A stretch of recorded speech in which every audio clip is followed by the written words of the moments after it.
অরূপ রায় আমাদের সাথে টেলিফোন লাইনে রয়েছেন। অরূপ বাবু, আমাদের কাছে নির্দিষ্টভাবে তথ্য রয়েছে মধ্য হাওড়ার এমএলএ হিসেবে আপনি সিআইডিকে জানিয়েছেন আপনারা সই করেননি, যে কাগজটা দেওয়া হয়েছিল সেই কাগজে সই করেননি অরূপ রায়। মাননীয় মুখ্যমন্ত্রীর বাড়িতে একটা মিটিং ডাকা হয়েছিল, প্রথম যে বিধানসভা বিধায়কদের সেকেন্ড টাইম মিটিং ডাকা হয়েছিল, সেই দিন আমি সই করেছিলাম একটা কাগজে। পরবর্তীকালে সিআইডি যেটা আমার কাছে নিয়ে এসেছিল ভেরিফাই করার সেটা আমার সই যে আমি মমতাদির বাড়ি থেকে মিটিং ডাকা হয়েছিল, সেই মিটিং এ সকলে সই করেছিল, আমিও সই করেছিলাম।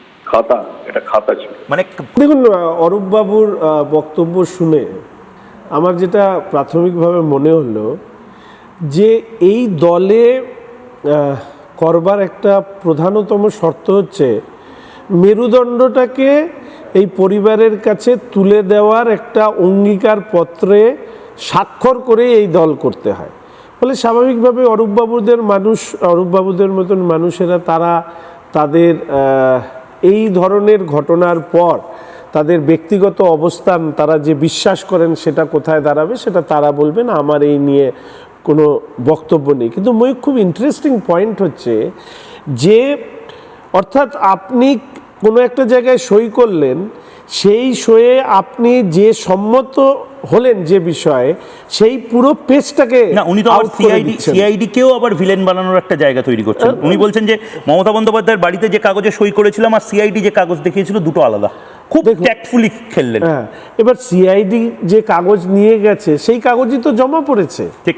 ফলে স্বাভাবিকভাবে উনি কি বললেন এটা বড় বিষয় নয়, সিআইডি তো যে কাগজ নিয়ে গেছে সেটা তো জমা পড়েছে অ্যাসেম্বলিতে। মানে এই কাগজ এই মুহূর্তে সেই কাগজ যেটা জমা পড়েছে, তাহলে পুরো কাগজটাই জমা পড়েনি, এখন এই ধরনের বিষয় আসবে। আসলে তৃণমূল কংগ্রেস সংসদীয় গণতন্ত্রের যা রীতিনীতি সেটাকে মান্যতা না দিয়ে এদের মনের মধ্যে এত ভীতি জন্মেছে যে এরা নিজের দলের বিধায়করা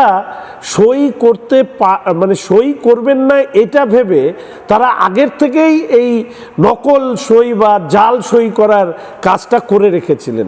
এবং এর পাশাপাশি ময়ূক, এর মধ্যে আমি সংবাদ মাধ্যম প্রচার মাধ্যমে দেখলাম যে ওনাদের নেত্রী একটা মিটিং ডেকেছেন, সেই মিটিংয়ে 80 জনের মধ্যে 61 জন বিধায়ক উপস্থিত হননি, মিটিংটাই পোস্টপোন করা হয়।